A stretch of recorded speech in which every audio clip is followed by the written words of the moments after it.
que é preciso para que leis sejam revistas para se, de fato, proteger menores? Muita negligência do Estado? Abusos abissais? Um pequeno anjo em cárcere passando pelas piores coisas, incluindo ser alimentada apenas com comida de gato? E um final fatal? Pois bem, essa é a história que mudou o jeito de Nova York tratar suas vítimas e seus algozes.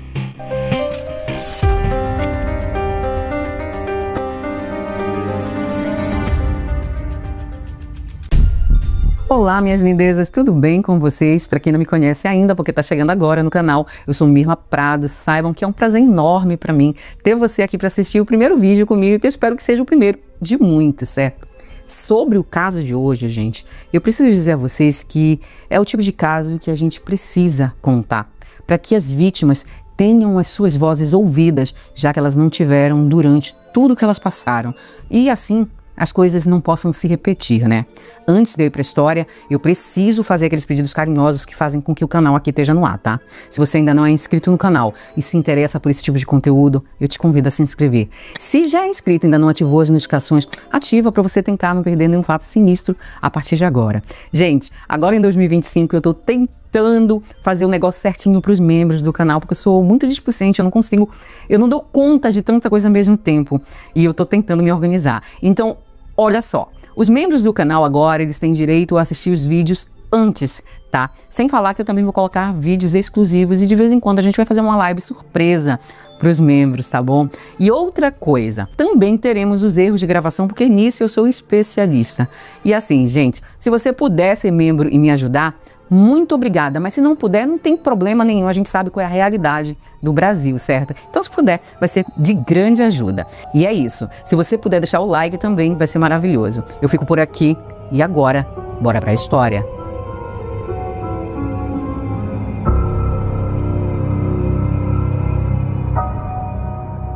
Para começar a história de hoje, vamos primeiramente a Porto Rico, um país caribenho considerado território não incorporado dos Estados Unidos. O que significa que Porto Rico não é um estado, mas está sim sob a soberania dos Estados Unidos. Isso faz com que os porto-riquenhos sejam considerados cidadãos americanos. Você sabia disso?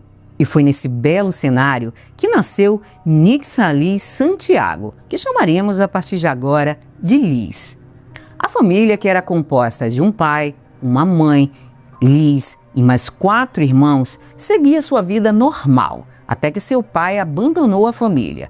Nessa época, Liz ainda era muito jovem e, crescendo em uma família desestruturada, onde a mãe, uma guerreira, passava o dia fora trabalhando para assim poder sustentar seus filhos, a Liz faltou um certo direcionamento. E como acontecia em muitas famílias, e ainda acontece, mesmo sendo muito jovem, não demorou muito para ela ficar grávida pela primeira vez. Ela engravidou de seu namorado na época, Carlos Cruz.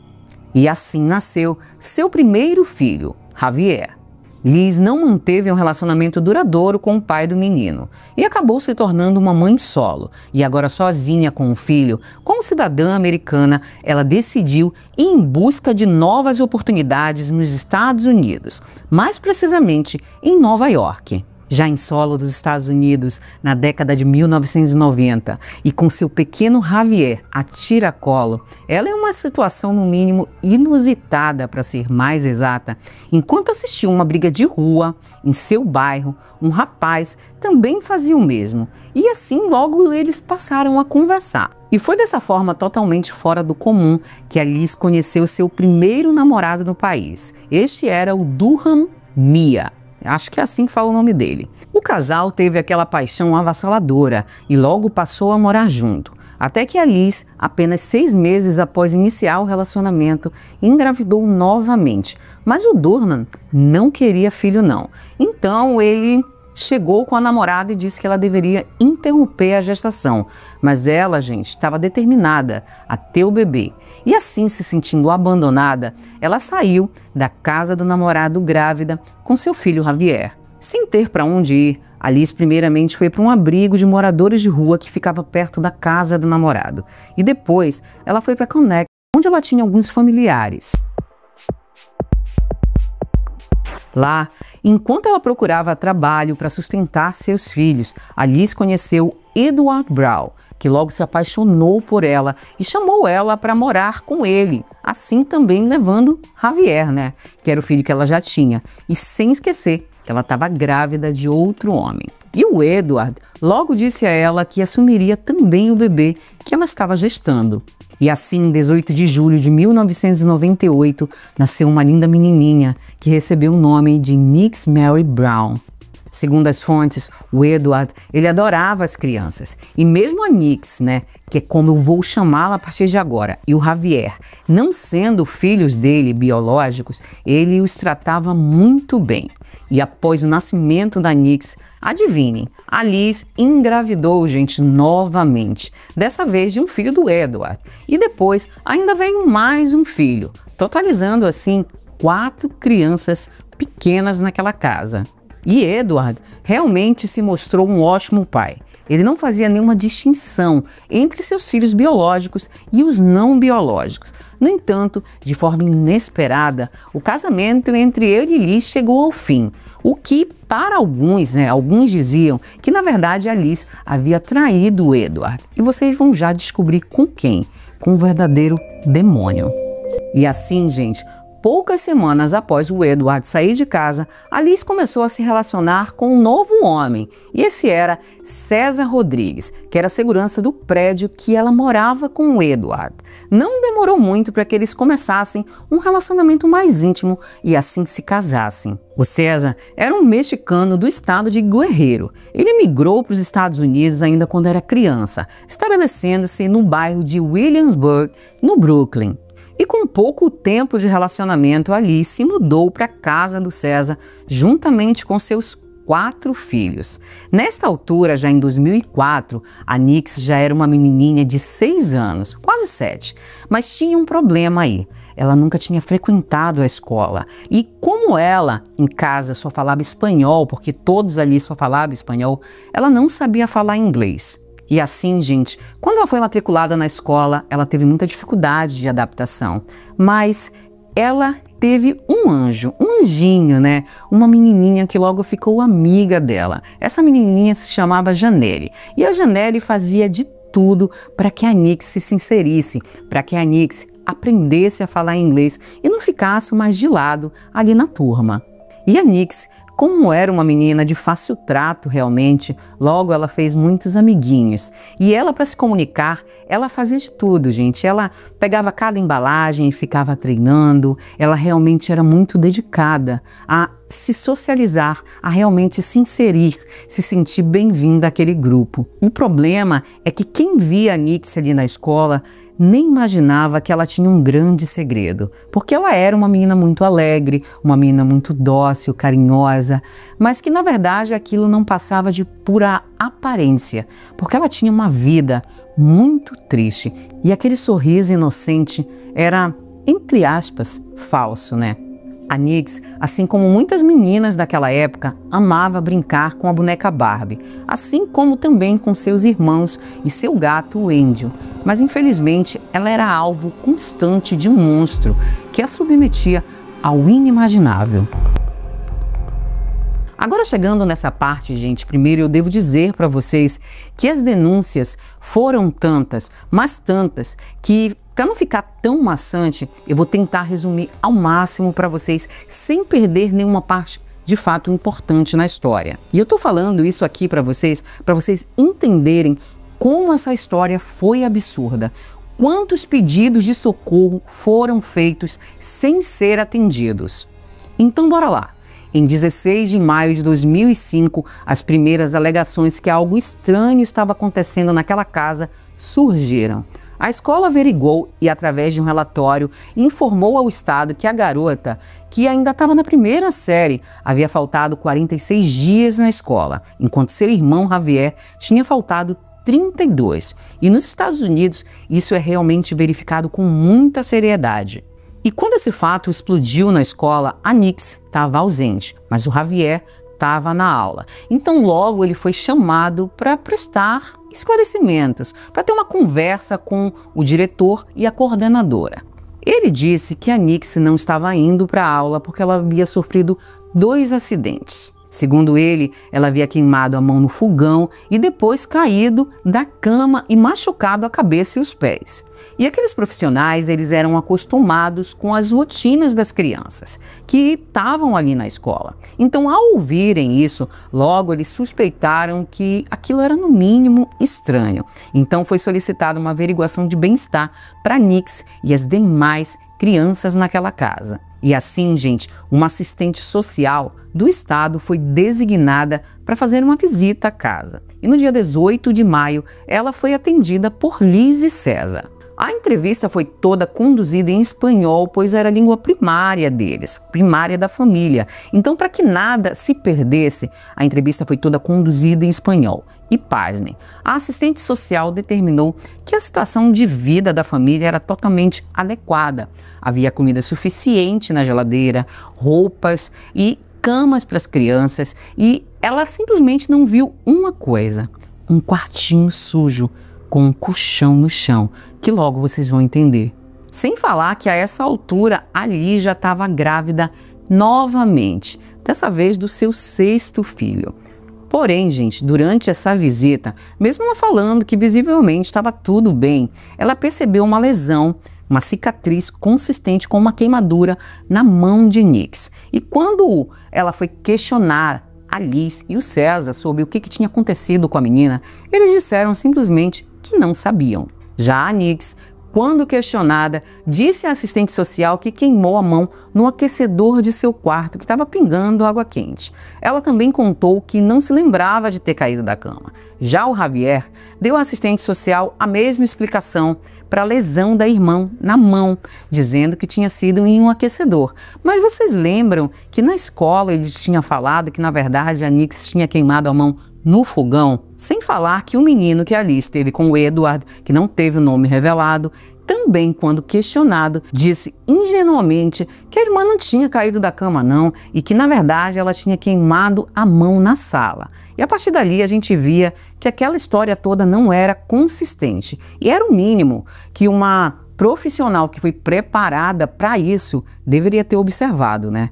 E um ponto muito importante dessa história, gente, é que simplesmente essa justificativa ela não calhava. Eles disseram que a Nix teria queimado a mão num aquecedor, e isso tinha acontecido no mês de maio, que é primavera nos Estados Unidos. Ou seja, que o tempo está aquele clima levemente frio, extremamente agradável, o que deixava claro que não tinha por que o aquecedor estar ligado, o que mostrava que ali tinha, que realmente essa história não batia.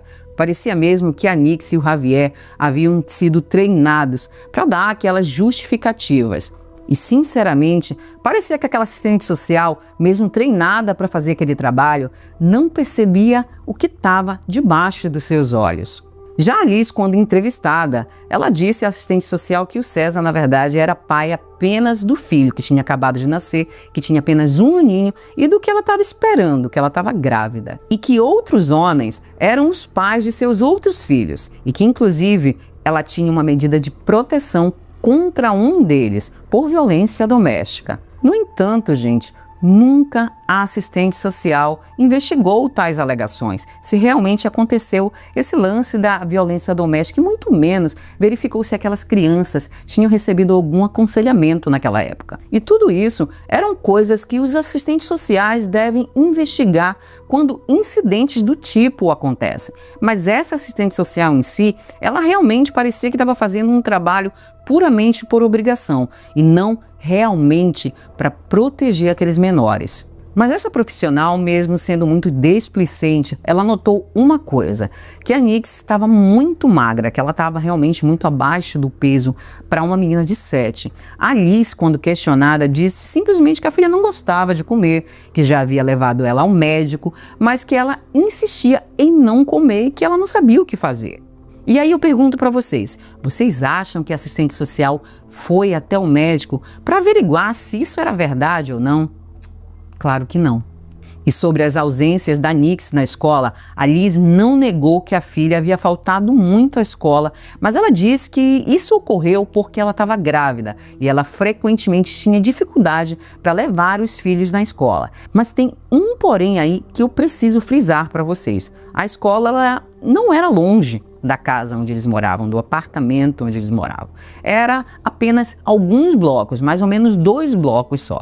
E naquela época era muito normal nos Estados Unidos, em 2005, as crianças irem sozinhas para a escola. E mesmo diante dessa realidade, a assistente social também não questionou esse fato. Embora a profissional tenha sido instruída por seu supervisor para entrar em contato com o conselheiro do relatório que gerou a denúncia inicial, ela só fez isso no dia 27 de junho, ou seja, apenas 6 semanas após o relatório ter sido feito. E adivinhe, gente, ela apenas fez uma ligação para o conselheiro, ao invés de tratar um assunto tão sério pessoalmente como deve ser feito. Já no dia 7 de julho de 2005, depois de uma outra denúncia, a assistente social realizou uma nova visita domiciliar. E lá, naquele dia, o César estava juntamente com as crianças, porque a Alice tinha acabado de dar à luz e ainda estava no hospital. No dia seguinte, a assistente social encerrou o processo, dando parecer como aquela denúncia fosse falsa, porque simplesmente quando ela conversou com o César, ele passou a lábia nela e mostrou que não tinha nada daquilo ali não. Ela fez isso mesmo com todos os indícios que mostravam que algo estava acontecendo naquela família.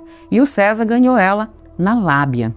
E depois dessa vez, o César ganhou alguns meses para fazer o que ele queria com a Alice. E somente em 1º de dezembro, que é a data do meu aniversário, e isso vai me marcar muito, a Margarida Cotton, a assistente social da escola, fez um novo relatório informando que a Nix e sua mãe estavam provavelmente sendo espancadas fisicamente pelo César.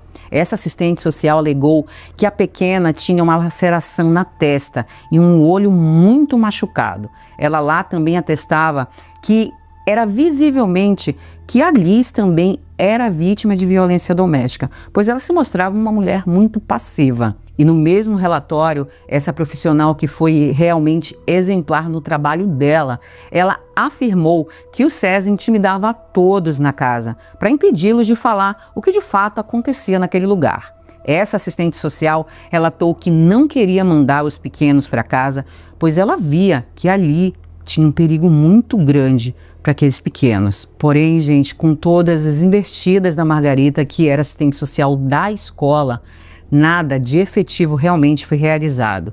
E assim, logo eles foram liberados. Mas aquele terror, gente, não acabava. E mais uma vez, em 22 de dezembro, a escola ativou a assistência social do estado, pois toda vez que a Nix aparecia na escola, ela vinha com algum hematoma. E ela só ia para a escola, na verdade, gente, ela passou a ir para a escola durante um período, porque o César e a Liz sabiam que o serviço social e a escola estavam de olho neles. Então, a garota, sempre que ia, voltava machucada de casa.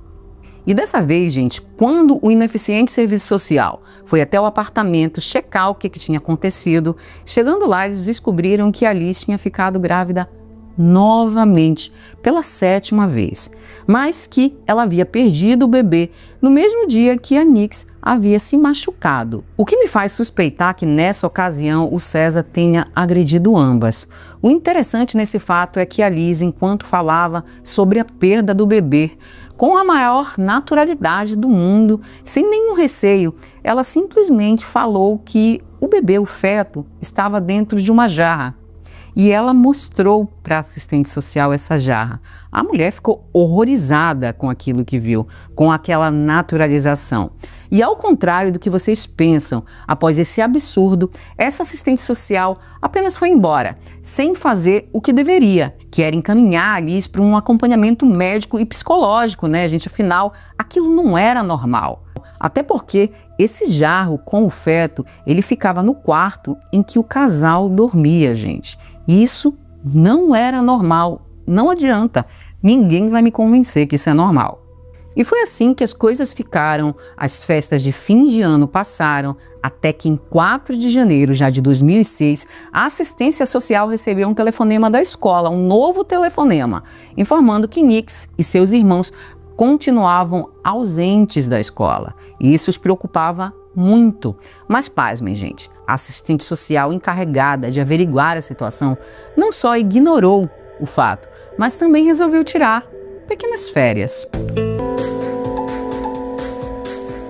E somente no dia 10 de janeiro é que a assistente social e seus supervisores decidiram solicitar que os serviços de emergência para crianças tentassem uma visita domiciliar no fim de semana seguinte. No entanto, o supervisor direto do caso expressou preocupação, sim, sobre esperar até o fim de semana. Então, ele orientou a assistente social encarregada a tentar uma visita domiciliar naquela mesma noite. Mas, como a assistente social tinha outras tarefas para aquela noite, ela acabou decidindo ir só no dia seguinte.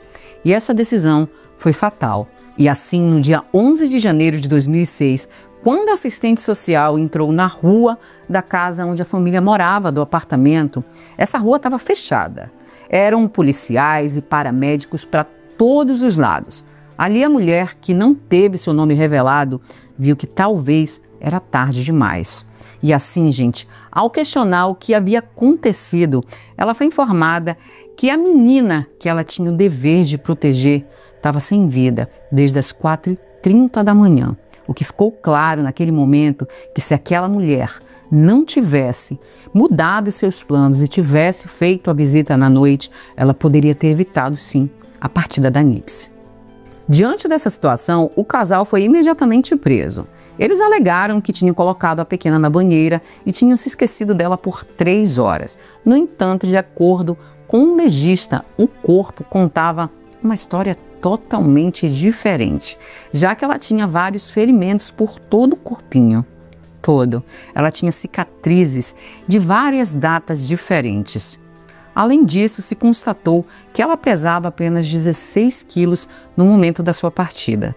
E o peso médio de uma pessoa naquela idade seria 23 quilos. Parece pouca coisa, né, gente? Mas a gente está falando de 30% menos do que o normal. Para um pequeno, é muita coisa. E a verdade é que o fato dela estar definhando a fez sofrer muito. Mas não foi isso que tirou sua vida, não, tá? O legista concluiu que a Nixie partiu por consequência de uma hemorragia cerebral causada por uma pancada na cabeça. O ápice dessa tragédia começou quando o César ficou furioso ao saber que a impressora de seu computador não estava funcionando. E um dos irmãos da Nixie colocou a culpa nela, disse que ela era a culpada. E para tornar mais insólito e revoltante o caso, olhem só, o César logo depois notou que um copo de iogurte que ele tinha deixado na geladeira estava faltando. Um copo de iogurte, gente. E quando foi perguntado quem havia tomado o iogurte, a Liz disse que tinha sido a Nixie. Isso fez com que o César enlouquecesse e entrasse em estado total de fúria. O César começou a bater na pequena com os punhos fechados, um adulto. É isso mesmo, com toda a força. Então ele tirou o seu grosso cinto e começou a açoitá-la, repetindo que aquilo era para o seu bem, segundo ele. E depois disso, César a despiu e a arrastou para a banheira e a colocou na banheira com a água super gelada. Ele enfiava a cabeça dela embaixo da água gelada, supostamente com barulhos naquele momento que foram relatados que ela pedia desesperadamente por socorro para que a mãe a salvasse. Mas a Liz não fazia nada. E depois de muitos maus tratos, ele finalmente agarrou a cabeça dela e bateu com toda a força na banheira. E assim a vida sofrida da Nixie estava acabada. Como eu já falei anteriormente, a Nixie Alice Santiago e o César Rodrigues foram presos, né? E as crianças foram automaticamente colocadas em um orfanato. César foi acusado de homicídio e também do porte criminoso de arma e também de colocar menores em perigo, bem como outras acusações relacionadas aos maus tratos dos irmãos sobreviventes. Liz foi acusada dos mesmos crimes que foram elencados contra o marido, bem como o perigo imprudente por testemunhar os maus tratos de sua filha e por não denunciar ou procurar atendimento médico. E o julgamento, gente, aconteceu apenas 2 anos após o fato, já em 2008. Somente neste é que os detalhes do que acontecia de verdade naquela casa dos horrores foram expostos ao público. Segundo a promotoria, o César era um homem muito violento. Mas a Nixie era seu alvo principal. Ele a torturava o tempo todo. Parece que aquilo era o seu passatempo, tanto que a perícia encontrou sangue dela quase por toda a casa. Ela era mantida em um quartinho sujo que só tinha um colchão velho no chão e uma caixa de areia do gato. E era ali que ela era obrigada a fazer as suas necessidades. Vocês lembram que eu falei que tinha um quarto com um colchão velho, um quarto sujo que a assistente social ignorou? Pois é, era ali que a Nix era mantida. E mesmo na casa não faltando bons alimentos para quase todos que viviam ali, a Nix só podia comer a comida do gato. A mesma comida que o Angel, o gatinho da família, comia, era a comida que a Nix também comia. Fora todo esse absurdo, o César ele tinha um hábito terrível, deixar a Nix amarrada em uma cadeira enquanto sua boca ficava vendada. Inclusive no dia anterior à sua partida, toda a família tinha ido para o shopping para passear, para se divertir, enquanto a Nix ficou ali, naquela cadeira, daquele jeito. Mesmo diante de todos esses relatos munidos de muitas provas periciais e testemuniais, a defesa de César ainda tentou demonizar aquele pequeno serzinho. É isso mesmo, dizendo que tudo que o César fazia era para discipliná-la, entre aspas mesmo. E a defesa ainda dizia que a Nix era uma menina insuportável, ela era terrível, que tocava o terror na casa. E que tudo isso que o César fez era justificável por ela ser assim. Essa defesa também disse que a Nix era responsável por sua mãe ter perdido aquele bebê, aquele que estava na jarra. E o julgamento, gente, ficou mais tenso quando uma testemunha inesperada foi chamada para testemunhar. Esta era Lisa, uma colega de cela de Liz. A mulher revelou que Liz havia confessado a ela lá na cadeia que ela odiava Nix por tudo o que eles estavam passando, que a família dela estava passando, mas principalmente porque, segundo ela, a Nix tinha relações com César. Relações. Ela não tinha relações, ela era violada. Mas, gente, mesmo o relato sendo muito forte, assim, essa alegação, por ordem do juiz, não pôde ser considerada pelo júri, pois, segundo ele, faltavam provas materiais de que isso era verdade. E agora, acreditem ou não, quando o veredito foi dado em 3 de abril, o César foi considerado culpado, mas pasmem, de homicídio culposo, que quer dizer que foi sem intenção de tirar a vida da Nix. Para o júri, o César, na verdade, só foi imprudente e, por isso, ele foi sentenciado a apenas 26 a 29 anos de prisão e não uma prisão perpétua como deveria ser. Já o julgamento da Liz aconteceu no dia 12 de novembro daquele mesmo ano. E ela, assim como César, foi considerada culpada e condenada a 43 anos de prisão, já que era seu dever de mãe zelar pela segurança de sua filha. No entanto, gente, o caso não termina por aí. Ainda vem mais absurdo. Quando a Liz ouviu o veredito, ela ficou estática, sem reação, ela ficou fria e totalmente passiva. O juiz ainda indicou que uma ordem de proteção impediria que ela pudesse ver os outros filhos. Mas olhem o erro grotesco. Mais uma vez, o sistema jurídico de proteção de menores, nesse caso, foi extremamente falho e em nenhum momento surgiu também uma ordem que restringisse o César de ter contato com as crianças. E por isso, gente, mesmo estando preso, ele manteve contato com o Javier, que assim como os demais filhos sobreviventes da Liz, foi adotado, como eu falei anteriormente. Mas, infelizmente, o filho mais velho da Liz, o Javier, manteve, sim, contato com o padrasto, que ele já considerava como pai. E, assim, isso gerou realmente uma grande desgraça. Simplesmente porque o César exerceu uma péssima influência sobre o garoto. E para finalizar, o rastro de destruição que o César deixou nessa família, em 2014, quando o Javier tinha 17 anos e ainda era menor, ele cometeu 2 crimes contra os membros da família que tinham o adotado. O que se sabe é que a investigação desses casos descobriram que o César havia incentivado o Javier de alguma forma a fazer aquilo. Como Javier ainda era menor, as informações dos processos foram colocadas sob sigilo e não se sabe nem se o César foi penalizado por isso e muito menos o que aconteceu com Javier. E agora, gente, vem aquela cereja do bolo que me deixa mais revoltada do que eu já tô. Vocês em algum momento ouviram falar nessa história sobre a avó da Nix, uma mulher chamada Maria Gonzalez? Não, né? Essa em nenhum momento cuidou de proteger a sua neta. Mas após tudo que ela passou, sem ter nenhum adulto da família que pudesse fazer alguma coisa, que pudesse socorrer aquela garotinha, essa avó resolveu processar a cidade de Nova York, pedindo o valor de $150 mil, pois segundo ela a cidade era responsável, já que os assistentes sociais foram omissos. No que esse escárnio ou processo deu, infelizmente, gente, eu não posso falar para vocês, pois o resultado não foi divulgado. Mas em 2017 foi a vez de outro aproveitador processar a prefeitura de Nova York. Este era o pai da Nix que abandonou ela. E ele teve o resultado positivo e esse processo gerou a ele $1,5 milhão de indenização da prefeitura.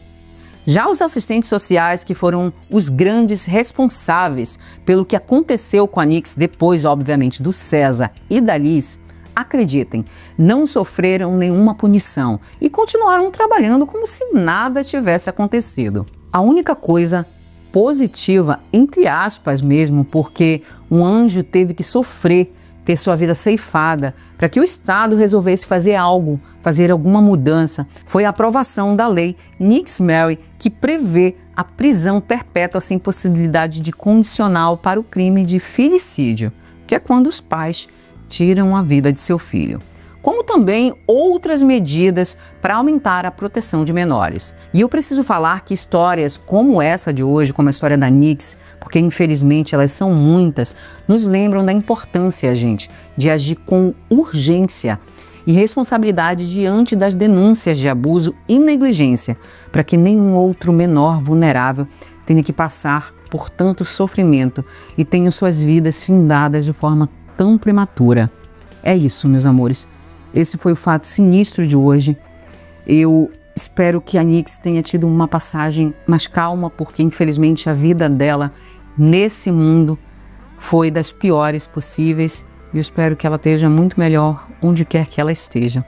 Vamos deixar os coraçõezinhos nos comentários para Nix e todas as vítimas desse tipo de monstro, tá bom? Fica aqui meu muito obrigada e até o próximo fato sinistro. Bye.